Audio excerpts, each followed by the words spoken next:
मित्रहो नमस्कार. एखाद्या झाडाची फांदी सुकली म्हणून संपूर्ण जंगल नष्ट होत नाही.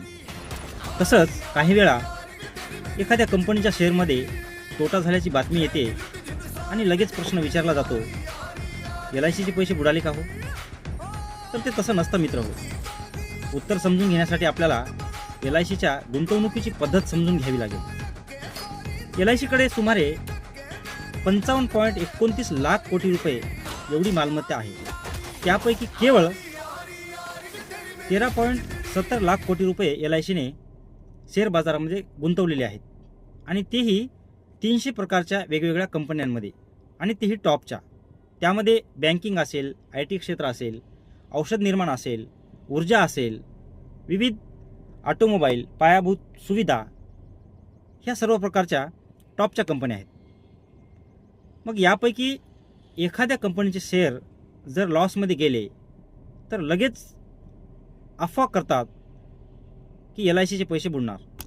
मित्रहो, जसा शेतकरी एकाच पिकावर अवलंबून राहत नाही, तसंच LIC पण 300 प्रकारच्या वेगवेगळ्या कंपन्यांमध्ये आपले पैसे गुंतवत असते.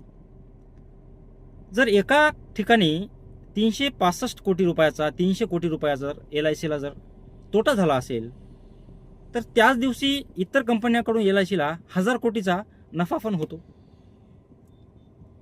तर यामध्ये घाबरण्याचं कारण काय आहे?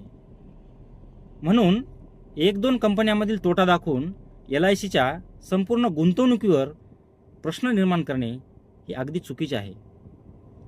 LICचे उद्दिष्ट अल्पकालीन नफा नसून पॉलिसीधारकांच्या पैशाची सुरक्षा, स्थिर परतावा, दीर्घकालीन संपत्ती निर्माण करणे हे आहे.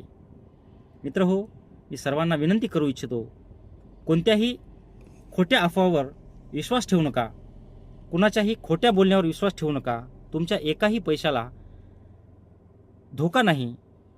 मित्रहो, या भारत देशामध्ये केंद्र सरकारकडे पोस्ट ऑफिस आणि LIC ह्या दोनच विमा कंपन्यांची सॉवरेन गॅरंटी आहे. म्हणजे लोकांच्या गुंतवणुकीची गॅरंटी ही केंद्र सरकारने अगोदरच घेतलेली आहे. तेव्हा कोणीही खोट्या अफवावर विश्वास ठेवू नका, खोट्या अफवा पसरू नका. धन्यवाद. नमस्कार.